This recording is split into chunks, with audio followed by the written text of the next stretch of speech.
Writing Bull explains Humankind. Welcome to Writing Bull. In the playlist up in the corner you can see all the tutorial videos from this series, relatively short videos about individual aspects of this game. This time it's about the Stone Age, the first phase in the game before we enter Antiquity. What are the typical challenges in the Stone Age? How can you maximize your success as a player? What little tricks are there? What tips and tricks? Many Humankind players believe the Stone Age is just a quick mini-game to click through before the real game begins, but that's not true. This is where the course is set, especially on higher difficulty levels.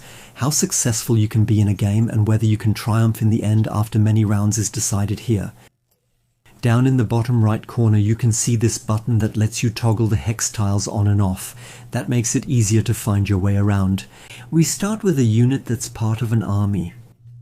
Armies initially have up to 4 slots where 4 units can be placed. That's our starting unit. Next to it you see a bar, a circle, a progress circle. When we've filled it, when we've collected 20 food, this only works like that in the Stone Age, not in other future eras. Then we get a second unit that fights in this army, or that we can send out and deploy separately as its own army. The main goal in the Stone Age is to get as much food as possible as quickly as possible. Everything else is cool too, but the coolest thing is lots of food. Because then there's a domino effect. When we have the second unit, we can pull it out, form 2 armies, and they set out separately. If each of them gets a second unit, they can split up again, and then we'd already have 4 armies. We can scout in all directions, make discoveries, gather food, go hunting for influence points, plunder, and so on and so forth. The top priority is to get food. Please always pay attention to the line of sight when moving back and forth. The easiest and best way is to move onto ridges, then you can see far and know where you should move next. Be careful with forests. Forests limit your line of sight. You can't see through forests, but you can look over them if you're standing on a hill. Let's move south and keep an eye out for places where there might be something to discover. Different tiles need varying movement points. Check what the tooltip shows you. This army has 4 movement points, always as many as the unit in the army that has the fewest points left. The slowest unit in the army determines the speed at which the entire army moves. Now we've discovered this. There are 3 things on the map that can't move, and we can move into them to achieve a player's success. This is the first of these 3.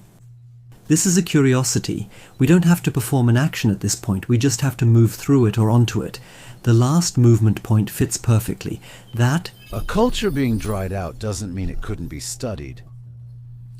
We get a research point and a few influence points. The research points are of no use to us at all in this phase of the game, but we'll take them with us. And later in the ancient era, we'll be able to research our technologies or a technology faster because of them. We need the influence points, on the other hand, to establish an outpost, and later a city will be founded. You establish outposts using this button that appears at the top, and when you click on it, you can see what would happen if you placed it here. For the first outpost, we would need exactly the influence points, the 5 we just received. The game suggests it to us. Good spots where you can place such outposts. At the moment there aren't any. We haven't uncovered much yet, so I wouldn't do anything for now. We'll take a look at it later. As soon as we have a worthwhile target, I'll deselect it by right-clicking again and manually go to the next turn. Now, during the turn change, keep watching the screen to see if any animals or people are moving around nearby. They move when the turn changes. We don't see any animals. That would be prey we could hunt. People would be another kind of prey we could also hunt, but it doesn't matter. Of course, you can go hunting for people, to slow down neighbors who pop up and compete with us for the same territory. However, I would only do that to a limited extent in the Stone City. It's more effective to gather food and have more armies. It's a kind of luxury you can afford, attacking enemies, because you don't really get much loot when you do that. You just kill, but you also get points that help you level up. How you advance an era further into Antiquity, that's something you can marvel at here. About era stars. We need to get an era star in the Stone City to unlock the ability to move into Antiquity. At the start of the game, only 3 categories exist.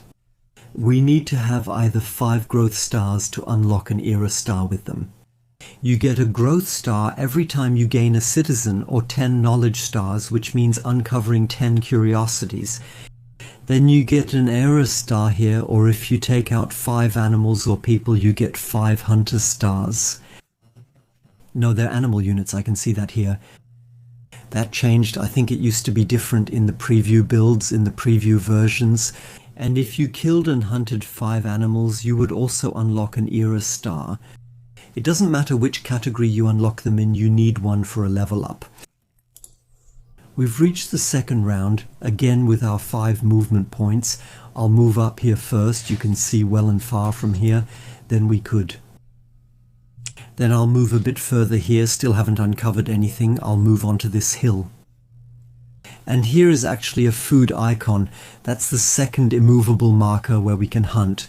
The previous one was the coordinate. This is called gathering food, and that's exactly what we're looking for. We want to gather food. We can't go there directly. We only have 1 movement point. If you move onto rivers, it doesn't just cost you 1 movement point, but all the remaining ones you have. That's why, at this stage of the game, you should always try to move onto a river with your last movement point, because otherwise you would waste the others. This looks perfect. We'll move on to this with our last movement point, and then next turn we can move along the river. That doesn't cost any extra movement points. You move along the river just as far as you would over regular terrain. The rivers are basically the highways or roads of the Stone Age. One more turn, and let's look again to see if there are any animals or people around here. I don't see any. Now let's get our first food for ourselves, just dragged it over. Safety and joy, wonderful things, this simple food. We got 15 food, that's a bit too little.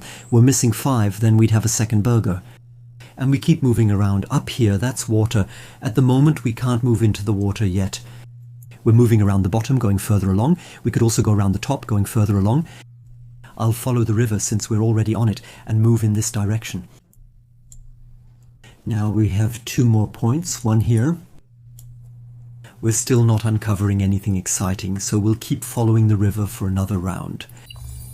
Here we've uncovered some food, that's nice, we can move there, and we should get the missing food points. For our second burger up here, we've also uncovered a curiosity. Attention, you can only see the curiosities if you really look directly into the terrain tile.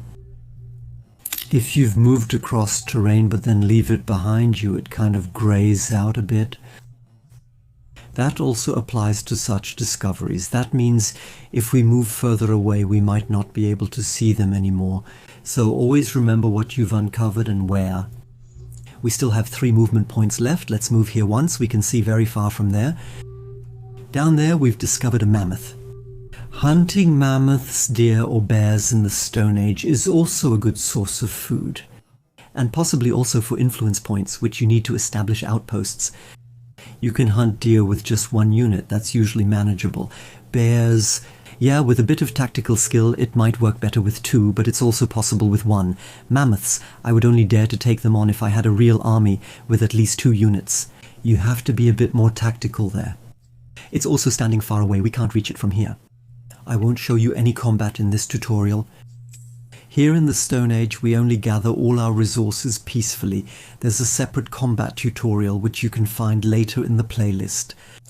We move on to this spot with 1 movement point, we have 1 left, and we get 10 food and a second citizen.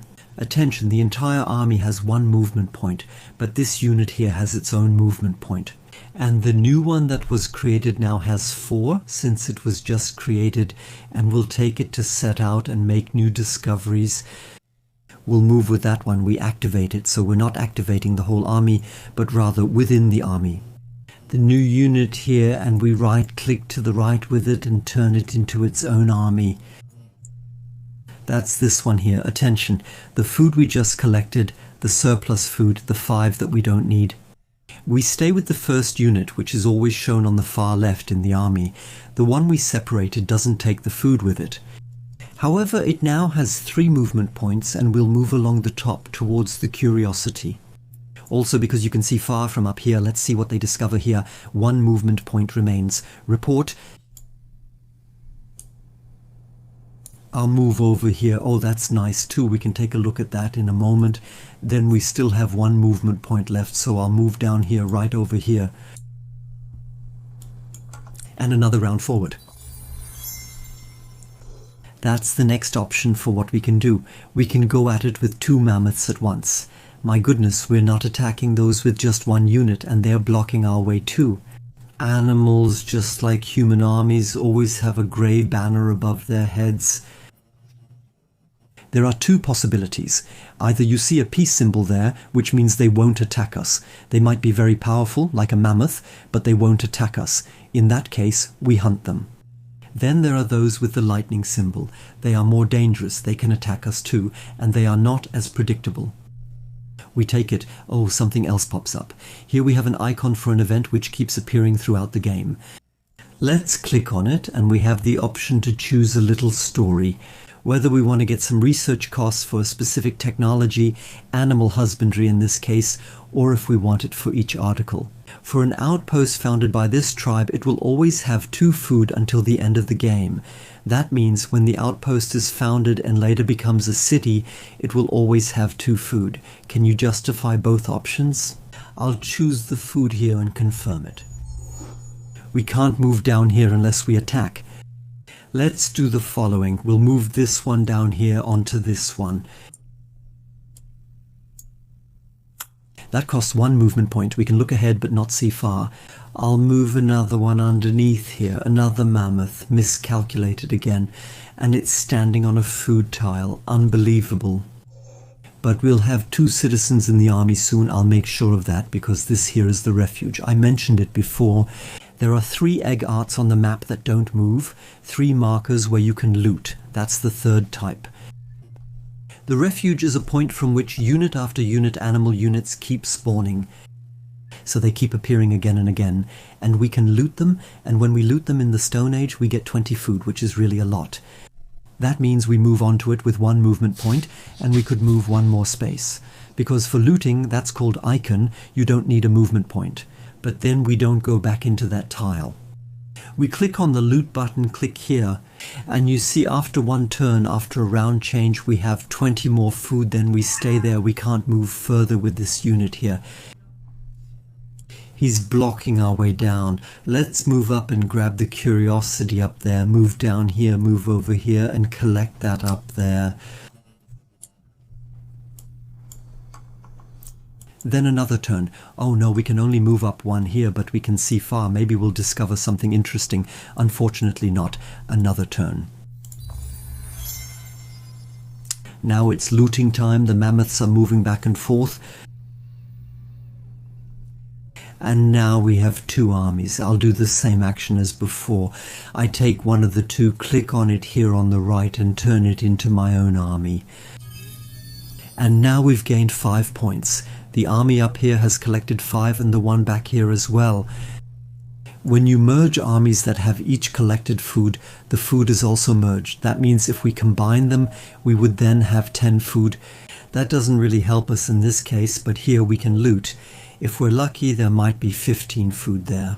We move here once, we have 3 movement points, and we move 1 more tile in this direction, and with the last movement point onto here.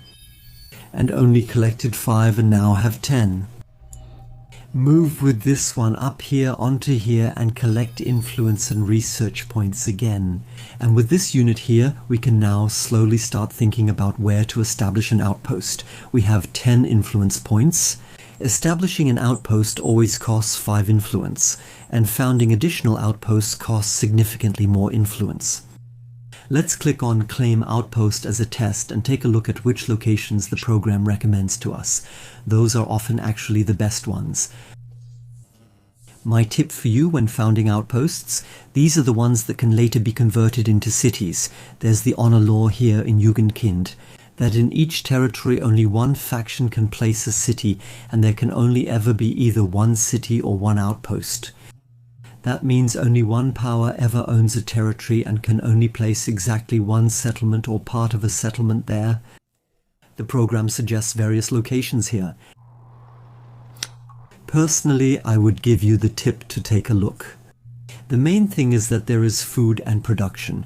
What's more important at the start is actually production, because production is the currency for how quickly the outpost is built. The outpost collects everything from the area where it is placed and from a one-tile radius around it, whatever is there, food and production. If there are gold symbols visible there, they can be collected as well. When the outpost has become a city, but the outpost doesn't use them at first. The same goes for research points. If they are shown on the map as a city, you don't use them as an outpost yet. This is a good tile, 16 production, and the second most important resource at this stage of the game, food. We still have 4 movement points left. Let's use them. We move one tile down here with a right click. If I deselect it once, then we'll move down here first, using 3 more actions. This one up front costs us 2 movement points. We only have 1 left, but now with the last movement point, even though it costs 2, this one only costs 1, we can move on to it. And we can also just say claim territory, establish an outpost, but I think it's nicer to do it this way. Now you're standing here and now you establish it without movement points, just the action. Now you've placed the first outpost here, 5 influence points are spent, you can see a number above it. It takes 2 turns. How long it takes for the outpost to be finished depends on how much production we collect. Yes, we've established the first outpost. Yes. And now the question is always, do we level up for 1 turn? That only works once you have an error star. There are people like me, for example, they also tend to postpone that sometimes. If you can level up, you don't have to do it right away. I'll explain exactly how that works with culture later in a separate tutorial video. But I'll give you a tip for the Stone Age. If you think we could take a little more time, then one possible strategy would be to wait until you have exactly 10 citizens. Because with 10 citizens at the moment you advance an era into antiquity, you can found a religion which will then be founded automatically. And religions, that's already a powerful thing. You can unlock a lot of bonuses with that. You need 10 units for a religion, but you only need 5 to unlock an era star. Maybe hold off for a bit. It's your decision who handles that most skillfully. Otherwise, in the Stone Age, people like to go hunting. I'm not doing that now, but that's just a first impression of how the Stone Age works. The next video is about the rise into culture.